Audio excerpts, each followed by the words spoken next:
आकाशवाणीचा हे अकोला केंद्र आहे. आता आम्ही प्रसारित करीत आहोत शेतकरी बांधवांसाठीचा किसानवाणी कार्यक्रम. भारत सरकारच्या कृषी आणि शेतकरी कल्याण मंत्रालयाच्या वतीनं प्रायोजित किसानवाणी कार्यक्रमात सादर करते सुरेश गोळे यांच्यासह मी प्रकाश नावकर आपलं मनपूर्वक स्वागत करतोय. बंधूंनो, करायचे आपला कार्यक्रम सर नक्कीच करूया.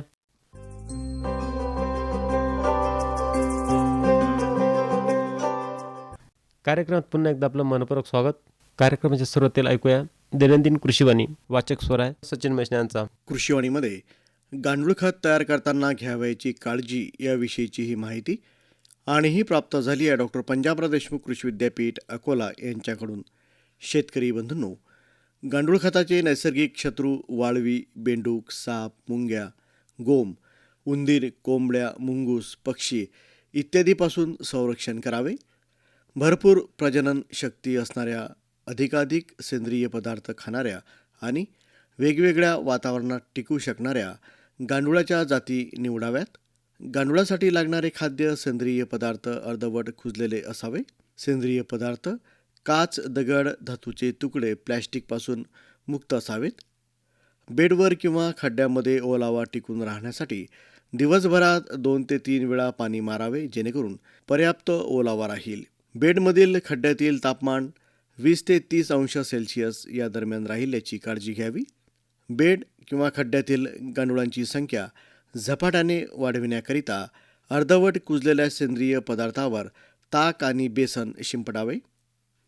बेडवर खड्ड्यामध्ये कीटकनाशके, साबण पाणी, मीठ, चुना इत्यादी पदार्थांचा वापर करू नये, त्यामुळे गांडुळांची संख्या कमी होते. 1 चौरस मीटर जागेत अपेक्षित गांडूळ संख्या ठेवावी. 2000पेक्षा अधिक संख्या टाळावी.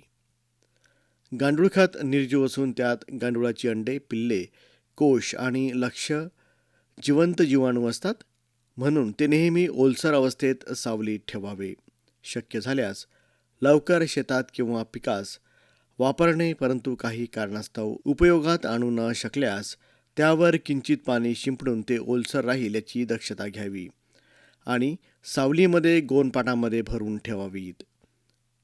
आताच आपण कृषीवाणीमध्ये गांडूळ खत तयार करताना घ्यावयाची काळजी याविषयीची ही माहिती जाणून घेतली. वाचक स्वर सचिन म्हैसने यांचा, सादर करते सूरज गवळे. आताच आपण दैनंदिनी कृषीवाणी ऐकलीत. वाचक स्वर होता सचिन मैसने यांचा. अरे अरे अरे अरे, क्या कर रहा है? इधर इधर इधर, हम बोल रहे हैं तेरे बीजू का. उतला बोल रहा है? हाँ, पक्षियों से तो हम खेत को बचा लेते हैं, पर इन घातक रसायनों से कैसे बचाएं? मतलब? देख बेटा, तू जो ये अंधाधुंध रसायन मिलाता है ना, मिट्टी की सेहत बिगड़ने लगी है, और जब माटी ही कमजोर पड़ जाएगी तो उपज कैसे सेहतमंद होगी? अरे पहले ऐसा नहीं था. पूछना अपने बड़े बुजुर्गों से, कैसे फसल लहलहाती थी, शुद्धता झलकती थी. हाँ, माटी भी तंदुरुस्त और लोग भी. अरे अब पहली वाली बात कहाँ? पर अब तो सब यही डाले हैं. सब नहीं, आज भी लाखों जागरूक किसान परंपरागत विधि से फसल उगा रहे हैं. खर्चा कम और उपज की कीमत भी बेहतर पा रहे हैं. सच है? रे बेटे, एक्सपीरियंस से बता रहे हैं, धूप में बाल सफेद नहीं किए हैं. हाँ.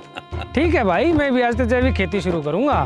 माटी से प्रेम की परंपरा है परंपरागत खेती.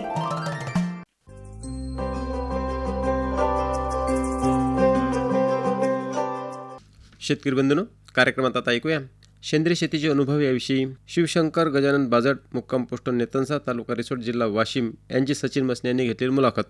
शेतकरी बंधूंनो, आज आपण शिवशंकर गजानन बाजड, एक युवा शेतकरी आज आपल्या या चर्चेमध्ये सहभागी झालेले आहेत. मुक्काम पोस्ट नेतनसा, तालुका रिसोड, जिल्हा वाशिम येथील हे शेतकरी आहेत. तर त्यांची सेंद्रिय शेतीबद्दलचे अनुभव आज आपण आपल्या या शेतीविषयक कार्यक्रमात त्यांच्याकडून जाणून घेणार आहोत. तर शिवशंकर भाऊ, नमस्कार. नमस्कार सर. तर सुरुवातीला हे सांगा की जो एक आपल्याला शेती कामाचा जो अनुभव म्हणतो आपण, तो किती वर्षाचा आहे तुम्हाला? सर, मी जवळपास आता कृषी शिक्षण घेत आहे.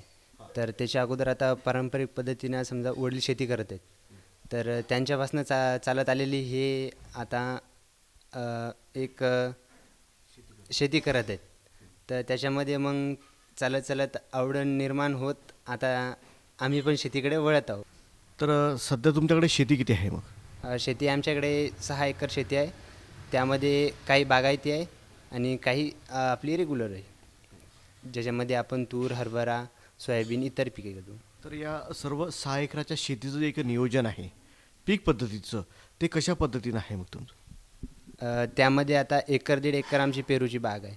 तर ती पेरूची बाग आहे आणि बाकीचं मग हे उत्पन्न आहे आपलं. तर ते पारंपरिक पद्धतीने जसं सोयाबीन झालं, सोयाबीननंतर आपलं हरभरा झालं, हरभरा किंवा त्याच्या जागी आपण करडई इतर पिकेही घेतो. तर हे जे 6 एकर क्षेत्र आहे, हे संपूर्ण तुम्ही सेंद्रिय पद्धतीनं करता की काही रासायनिक पद्धत पण याच्यामध्ये अवलंबिली आहे? त्यामध्ये जी आम्ही पद्धत वापरतो ती जवळपास सेंद्रियच वापरतो. होता होस्तोवर आम्ही रासायनिक खते याचा वापर करतच नाही, त्याचा टाळाटाळच करतो. तर किती वर्षापासून तुम्ही सेंद्रिय शेतीकडे वळलेला आहात?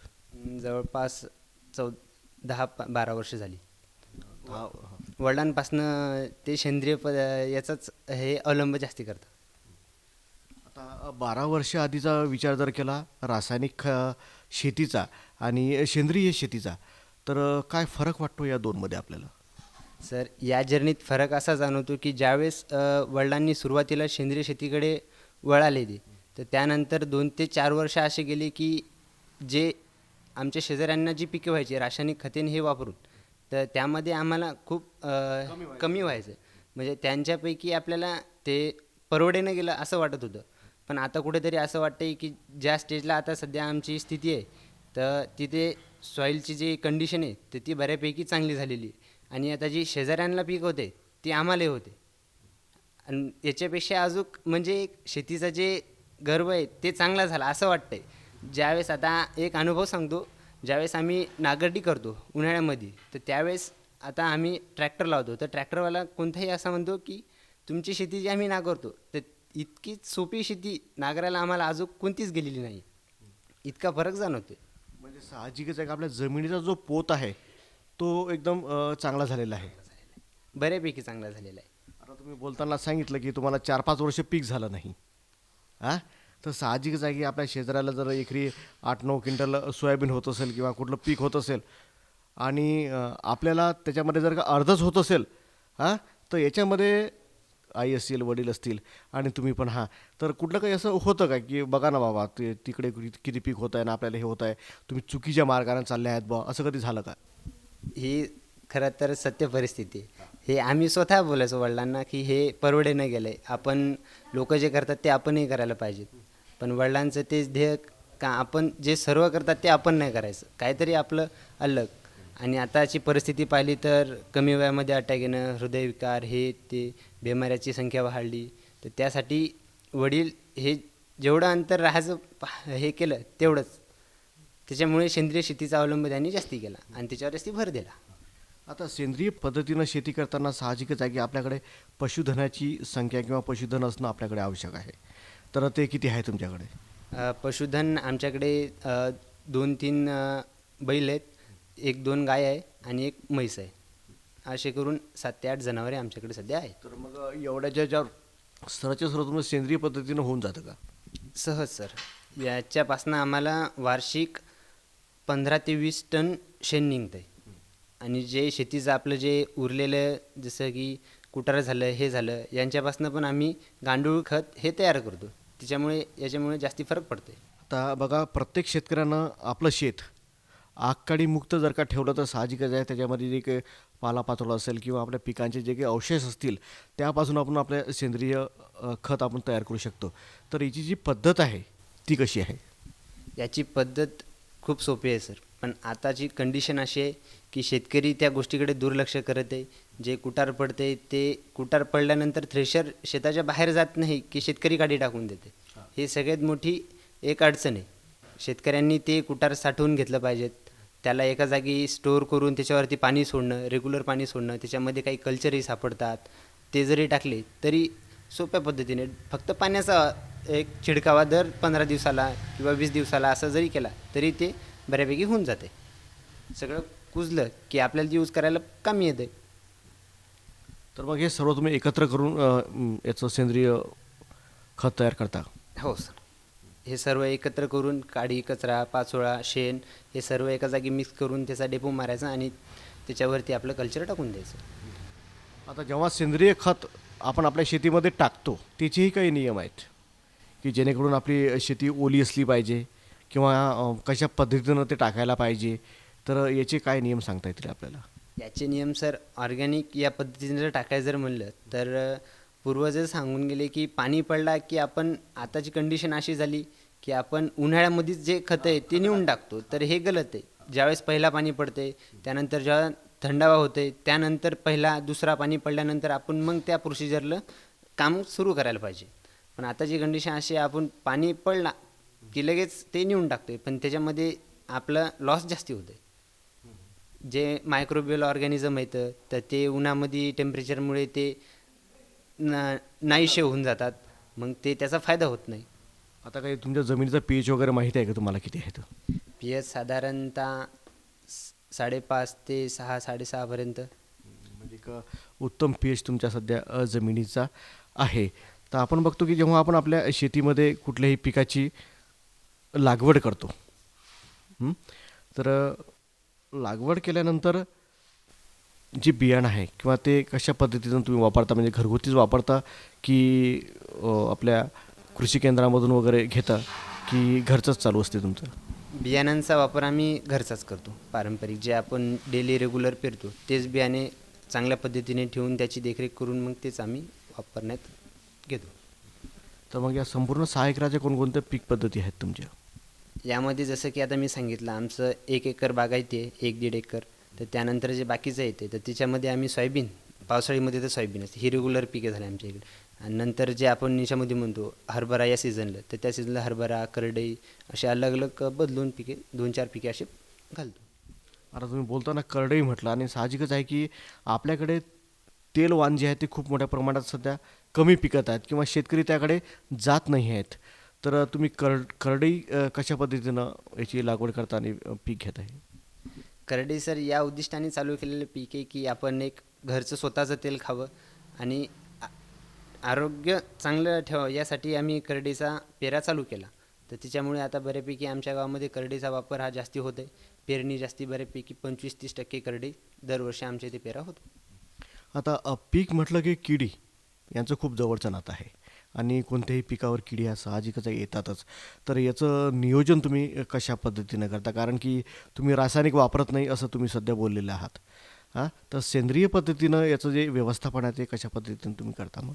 सेंद्रिय पद्धतीने व्यवस्थापन सर, याच्यामध्ये आम्ही जे समजा आपले तुडतुडे झाले, थ्रिप्स झाले, याच्यासाठी आम्ही येलो स्टिकी ट्रॅप आणि हे याचा वापर करतो. आणि त्यामध्ये दुसरं एक आम्ही महाराष्ट्र शासनाची लॅब घेतलेली आहे, जे आपल्या वाशिम जिल्ह्यामध्ये प्रत्येक गावामध्ये एक लॅब दिलेली आहे त्यांनी. तर त्याच्या थ्रू सर आम्ही स्वतः औषधी बनवतो आणि स्वतः वापरतो. कोणकोणतं औषधे बनवतो? त्याच्यामध्ये 2-3 प्रकारचे आहे. निंबोळी अर्क आहे, ह्युमिक ॲसिड आहे, सिलिकॉन आहे आणि डबल ट्रायकोडर्मा आहे. हे 4 प्रकारचे औषधं आहेत. आता बघा की जेव्हा आपण कुठल्याही पिकावर पहिली फवारणी करतो त्यावेळेस आपल्याला सांगितलं जातं की पहिली फवारणी ही निंबोळी अर्काचीच केली पाहिजे किंवा ॲज अ डायरेक्टिव्ह नसेल तर त्याची फवारणी आपल्याला ती पहिली करावं लागते. तर निंबोळी अर्क ज्यावेळेस आपण बनवतो तर त्याची पद्धत तुम्हाला माहिती आहे का? सर, निंबोळी अर्काची पद्धत माहिती आहे, तर ते आम्ही रेग्युलरमध्ये जे वापरतो तर ते समजा आम्ही इम्पोर्ट करून घेतो. जे आपण स्वतः बनवतो तर त्यामध्ये आता कंडिशन अशी आहे की आता लिंबोळी अर्क बनवण्यासाठी आपल्या इकडे झाडच कोणी ठेवणे गेले, बरोबर आहे. condition झालेली आहे. तर त्यामध्ये उन्हाळ्यामध्ये आपण बिया गोळा करणं, हे करणं, तर ते ज्या गोष्टी येतात तर त्या आता होईना गेल्या ना. आता त्यासाठी मग बाय प्रोडक्टच घेता. हां. आणि सेंद्रिय याच्यामध्ये किडीचं व्यवस्थापन करताना दशपर्णी अर्क पण आपण याच्यामध्ये बरेचदा फवारतो. तर दशपर्णी अर्क जर का आपल्या शेतकऱ्यांना बनवायचा असेल तर तो त्यांनी कसा बनवला पाहिजे मग? दशपर्णी अर्क बनवण्यासाठी सर आपल्याला एक बॅरल घ्यायचा आहे 200 लिटरचा. त्यामध्ये सर आपण 10 प्रकारचे जे आपले शेळी, मेंढी, गाय हे जे वनस्पती खात नाही आहेत तर त्या प्रकारच्या वनस्पती 10 प्रकारच्या अशा गोळा करून, किंवा जास्ती असल्या तरी अडचण नाही, त्या गोळा करून आपल्याला बॅरलमध्ये टाकायच्या आहेत आणि ते 10 ते 15 दिवस कुजवण्यासाठी सोडून द्यायचं बॅरलमध्ये 200 लिटर पाणी टाकून. आणि त्यानंतर ते समजा 2-3 दिवस नंतर हलवत राहायचं सकाळ संध्याकाळ, आणि 10-12 दिवस झाल्यानंतर आपण ते सहज वापरू शकतो. याचं प्रमाण काय घेता येईल आपल्याला? याचं प्रमाण सर आपण आपल्या हिशोबाने लिटर मागे सर 2 ग्राम घेतलं तरी चालते अच्छा. किंवा जास्ती सोडलं तरी अडचण नाही. याचं दशपर्णी प्रमाण आपण एका 10 लिटरच्या पंपासाठी आपण 200 ते 250 ml घेऊ शकतो. अच्छा. तर साधारणतः 5-6 एकर जर का आपल्याला फवारणी करायची असेल तर मग एवढं सर्व तुम्ही करू शकता म्हणजे यामधून. त्यामधून होते सर, सहज होते, काही अडचण नाही. आता बघा की तुम्ही सेंद्रिय पद्धतीने शेती करतायत आणि तुमच्या बाजूचे शेतकरी आहे ते रासायनिक पद्धतीने करतायत. परंतु असं कधी झालं का तुमचं शेती पाहून किंवा तुमचं पीक पाहून ते जे शेतकरी असतील की जे रासायनिक शेती करतात ते पण सेंद्रिय शेतीकडे वळले असतील? असं झालं तर बरं होईल, पण सध्याची कंडिशन अशी आहे की शेतकरी त्या एका सॉफ्ट कॉर्नरला चालतच नाहीत. सेंद्रिय शेती म्हणली की ते जास्ती हे जोर मारतच नाहीत, कारण ते एक तर सुरुवातीला लॉसमध्ये जाते आणि एकदम जर कोणी करायला सुरुवात केली तर ते 100% लॉसमध्ये राहते.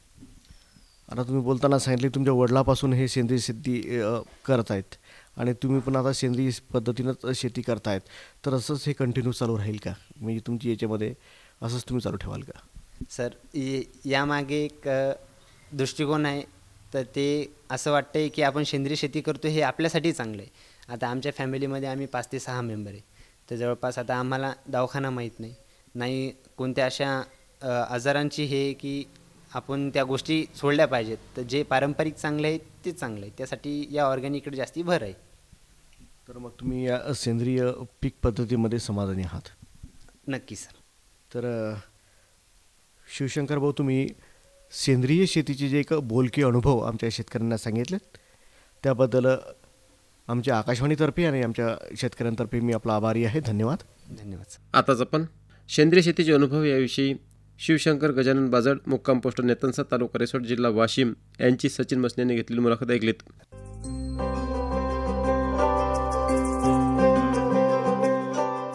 डॉक्टर पंजाबराव देशमुख कृषी विद्यापीठ अकोला यांच्या हवामानशास्त्राकडून प्राप्त आजचं हवामान ऐकूया. कमाल तापमान 30.0 अंश सेल्सिअस तर किमान तापमान 14.0 अंश सेल्सिअस एवढं नोंदवण्यात आलं. प्रखर सूर्यप्रकाश 5.9 तास. हवेचा तासी वेग 0.8 किलोमीटर प्रति तास. हवेतील आर्द्रता सकाळी 82% तर दुपारी 39% एवढी नोंदवण्यात आली. बाष्पीभवनाचा वेग 3.8 मिलीमीटर एवढं नोंदवण्यात आला. आतापर्यंतचा एकूण पाऊस 863.5 मिलीमीटर एवढा नोंदवण्यात आला. आताच आपण डॉक्टर पंजाबराव देशमुख कृषी विद्यापीठ अकोला यांच्या हवामानशास्त्राकडून प्राप्त आजचं हवामान ऐकलात.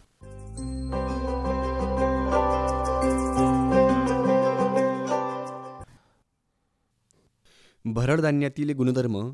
ज्वारी. आधुनिक तंत्रज्ञानामुळे मानवी जीवनात फार मोठे बदल घडवून येत आहेत. त्याचप्रमाणे शेती व्यवसायामध्ये सुद्धा आमूलाग्र बदल होत आहेत.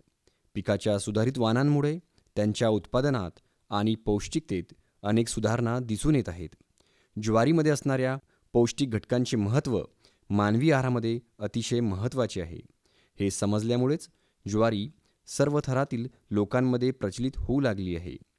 ज्वारीतील विविध आरोग्यवर्धक अन्नद्रव्यामुळे ज्वारीला आरोग्यवर्धक धान्य म्हणून महत्त्व प्राप्त होत आहे. रंगीत ज्वारी असणाऱ्या पॉलिफिनॉलिक्समुळे मानवी शरीरात निर्माण होणारे हृदयविकार आणि कर्करोगाचे प्रमाण कमी करण्यास मदत होते. या सर्व कारणांमुळे सध्या भारतात ज्वारीपासून तयार होणाऱ्या विविध पदार्थांना अतिशय लोकप्रियता मिळताना दिसून येत आहे. ज्वारीपासून सध्या प्रचलित आणि अप्रचलित अशा दोन्ही प्रकारच्या पदार्थांची निर्मिती करण्याचे काम विविध स्तरावरती मोठ्या प्रमाणात चालू आहे. ज्वारीपासून रवा, पोहे, शेवया, लाया यासारख्या पदार्थांना बाजारात मोठे स्थान प्राप्त होऊ लागले आहे, कारण त्यापासून विविध प्रकारचे अन्नपदार्थ तयार करता येतात. हे सिद्ध झाले आणि आता लोकांच्याही लक्षात येऊ लागले आहे. त्यामुळेच आहारातील न्याहारी जेवण आणि जंक फूड म्हणूनही ज्वारीचा वाढता वापर होत आहे. ज्वारीच्या पिठात सोयाबीन पीठ मिसळून त्यातील प्रथिनांचं प्रमाण 14% वाढवता येऊ शकते. ज्वारी आणि इतर तृणधान्यांपासून विविध अन्नपदार्थ निर्माण करता यावे याविषयी जागरूकता वाढवावी, कारण त्याची पौष्टिकता अतिशय उत्कृष्ट आहे. हे त्यातील प्रथिने, तंतुमय पदार्थ, खनिज पदार्थ आणि जीवनसत्व यांच्या प्रमाणाने सिद्ध झालेले आहे. मनुष्याच्या पचनसंस्थेमध्ये ज्वारी आणि इतर तृणधान्य सावकाश आणि हळुवारपणे पचवली जातात. ज्वारीत असणाऱ्या स्टार्चचं विघटन हळुवारपणे होते. सहज पचनाच्या या गुणधर्मामुळे मधुमेह आणि लठ्ठपणा हे विकार असणाऱ्या लोकांना याचा चांगला उपयोग होऊ शकतो.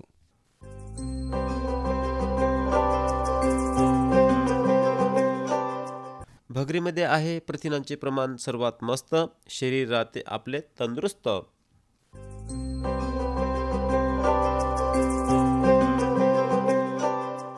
नाचणीमध्ये आहे सर्वात जास्त कॅल्शियम, राहील हाडे मजबूत तर काय करेल यम.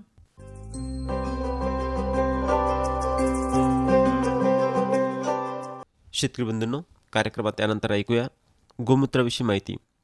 गायीचे विशेषतः देशी गायीचे गोमूत्र हे अतिशय उपयुक्त आहे. अनेक रोगावर हे औषध आहे. यात अनेक प्रकारचे औषधी गुणधर्म आहेत. प्रत्येक निरोगी गाय रोज साधारणतः 8 ते 10 लिटर गोमूत्र देते. याचे महत्त्व आपल्याला ज्ञात नसल्याने ते धरले जात नाही. त्यामुळे अत्यंत उपयुक्त असे गोमूत्र वाया जाते. गोमूत्र प्राणी, माणूस, वनस्पती आणि पीक यांच्यासाठी वेगवेगळ्या कारणांसाठी उपयुक्त आहे. शेती व्यवसायात गोमूत्र फार उपयुक्त आहे. गोमूत्रात वैज्ञानिक परीक्षणाद्वारे nitrogen, sulphur, potassium, sodium, calcium, manganese, तांबे, लोह, urea, ammonia, uric acid, oxalic acid, carbolic acid, enzymes, growth hormones, phosphate, प्रोपोलिन, ऑक्साईड, अल्कलाइड्स, एंडोसोनिन इत्यादी घटक असल्याचे सिद्ध झाले आहे. या सर्वांचा शेती व्यवसायासाठी प्रत्यक्ष अगर अप्रत्यक्ष संबंध आहे. हे गुणधर्म ओळखूनच गोमूत्राला फार मोठ्या प्रमाणात शेती व्यवसायात वापर केला जातो. गोमूत्रात कीटकनाशक हा गुणधर्म असल्याने गोमूत्र आणि देशी गाईचे शेण एकत्र मिसळून कीटकनाशक आणि खत तयार करून पिकांसाठी वापरल्यास पिके रोगमुक्त होतात, उत्पादन वाढते आणि जमीन सुपीक आणि प्रदूषणमुक्त होते.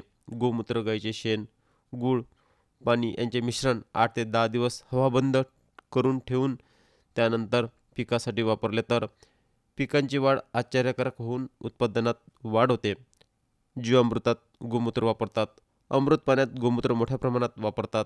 सर्व प्रकारच्या जैविक खतात, जैविक कीटकनाशकात अर्थातच दशपर्णी अर्क, लिमित इत्यादीमध्ये गोमूत्र वापरले जाते. यात कीटकनाशक आणि हार्मोनचे गुणधर्म असल्याने पीक निरोगी जोमदारपणे वाढून उत्पादनात वाढ होते. यासाठी प्रत्येक शेतकऱ्याने अमृततुल्य असे गोमूत्र पकडून त्याची शेती व्यवसायात जास्तीत जास्त वापर करावा. शेती व्यवसायाबरोबरच गोमूत्राचा मानवी आरोग्यासाठी आयुर्वेदात औषधी निर्मितीसाठी फार मोठ्या प्रमाणात वापर केला जातो. गोमूत्राच्या औषधी गुणधर्मामुळेच ऋषीमुनींच्या काळापासून आजतागायत ज्ञानी माणसे गोमूत्राचे सेवन करतात. गोमूत्रात शुद्धीकरणाची प्रचंड क्षमता आहे. गोमूत्र सेवनाने रोगप्रतिकारक शक्ती वाढते. गोमूत्र हे पित्तकारक वात कफनाशक आहे. गोमूत्र हे ईश्वराने निरोगी जीवासाठी दिलेले वरदान आहे. शरीर, मन यांचे शुद्धीकरण करून उत्साह, आनंद विकसित करते. कामधेनू चिकित्सा पद्धत ही एक उपयुक्त पद्धत आहे. गोमूत्राच्या सेवनाने स्मरणशक्ती आणि बुद्धीचा विकास होतो. गोमूत्राच्या सेवनाने कोलेस्ट्रॉल नियंत्रित राहून रक्तभिसरण सुव्यवस्थित चालते. गोमूत्रात अ, ब, क, ड आणि ई जीवनसत्वे आहेत. यकृताच्या जॉन्डिस रोगावर गुणकारी आहे. गोमूत्र हे विषनाशक आहे. शरीरात तयार होणारे विष बाहेर टाकण्यासाठी गोमूत्राचे सेवन करतात. आयुर्वेदातील वनस्पतीचे शुद्धीकरण करून घेण्यासाठी गोमूत्रात बुडवतात. पित्त प्रवृत्तीच्या माणसाने गोमूत्र सेवन करू नये. मात्र गोमूत्र वात आणि कफनाशक आहे. गुडघे, कमर, स्नायूच्या वेदना थांबवण्यासाठी गोमूत्र गुणकारी आहे. गोमूत्रातील 6 प्रकारचे ॲसिड वातावरणातील जंतू मारतात आणि वातावरण आरोग्यदायी करतात. म्हणूनच 16 संस्कारात अर्थातच धर्मसंस्कारात गोमूत्र वापरतात. देशी गायीचे शेण, गोमूत्र आणि तूप यांच्या मिश्रणाने इथिलीन ऑक्साईड निर्माण होऊन या वायूमुळे वातावरणातील रोगजंतू मरतात. म्हणून या मिश्रणाच्या गॅसने ऑपरेशनची खोली निर्जंतुक करतात. देशी गायीच्या शेणात तूप, जवस, तीळ, तांदूळ, साखर टाकून हवन केल्यास प्रोलिन ऑक्साईड नावाचा गॅस उत्पन्न होतो. हा गॅस पाऊस पाडण्यास मदत करतो. गोमूत्र सेवनाने असह्य रोग बरे होतात. यौवन हार्मोन्स वाढतात. गोमूत्र सेवनाने आपली सर्व इंद्रिये स्वस्थ आणि सक्रिय राहतात. एकंदरीत गोमूत्रात प्रचंड प्रमाणात औषधी गुणधर्म असल्याने आयुर्वेदिक औषधात मोठ्या प्रमाणात गोमूत्राचा वापर करतात. गायीपासून फुकट मिळणाऱ्या या अमृततुल्य गोमूत्राचा वापर करून घेण्यासाठी दक्ष राहून गोमूत्र संकलित केले पाहिजे. याचा वापर शेती व्यवसायात आणि आपल्या मानवी आरोग्यात तसेच औषधासाठी वापर करायला पाहिजे. शेती व्यवसायाला आणि मानवी आरोग्याला गोमूत्र हे वरदान आहे. या वरदानाचा आपण सर्वजण मिळून वापर करावा. आताच आपण गोमूत्राविषयी माहिती ऐकलीत.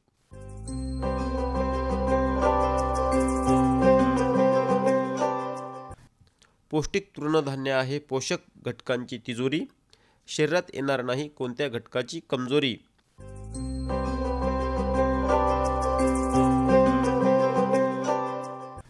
अन्नधान्य म्हणून घ्याल तृणधान्याची रास, मिळेल आरोग्याची हमी हमखास.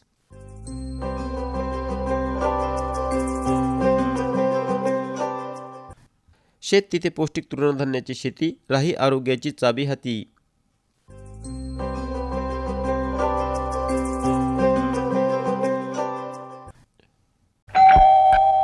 सर्वोत्कृष्ट शेतकऱ्याचा पुरस्कार मिळाला आहे हरीला. हरी आता आपल्या सर्वांना सांगतील आपल्या यशाचं रहस्य. माझ्या शेतकरी बंधू आणि भगिनींनो, आपणही आपल्या शेतात चांगलं पीक घेऊ शकता. ते कसं? बस जेव्हा काही समस्या असेल तेव्हा लगेच लावा हा नंबर 1800-180-1551. हा कोणाचा नंबर आहे भाऊ? शेतकरी कॉल सेंटरचा, जिथे तज्ञ आपल्याला शेतीच्या समस्येवर तोडगा सांगतील लगेच. अहो भाऊ, तज्ञ सारा वेळ थोडाच मिळणार आहे. नक्की मिळेल हो भाऊ. वर्षाचे 365 दिवस मिळेल, ते देखील सकाळी 6 ते रात्री 10 वाजेपर्यंत. पण भाऊ, जास्त वेळ बोलू तर पैसे खूप लागतील. अजिबात पैसे नाहीत. मोबाईलनं किंवा दुसऱ्या फोननं शेतकरी कॉल सेंटरला मोफत कॉल करा. सल्ल्याचेही पैसे नाहीत. 16 आणि खरं. शेतकरी बंधूंनो, शेतीच्या समस्यांवर आपल्या भाषेत लगेच उपाय मिळवण्यासाठी भारतात कोणत्याही फोननं राष्ट्रीय हेल्पलाईन नंबर 1800-180-1551 वर मोफत संपर्क साधा. शेतकऱ्यांचा मित्र शेतकरी कॉल सेंटर. बंधूंनो, याबरोबरच आजच्या आपल्या कार्यक्रमाची सुद्धा वेळ संपली आहे. तेव्हा प्रकाश नावकारला दराजा नमस्कार. आताच आपण भारत सरकारच्या कृषी आणि शेतकरी कल्याण मंत्रालयाच्या वतीने प्रायोजित किसानवाणी कार्यक्रम ऐकला, तर सादर करते होते सूरज गोळे. आताच आपण आकाशवाणीच्या अकोला केंद्रावरून शेतकरी बांधवांसाठीचा किसानवाणी कार्यक्रम ऐकलात.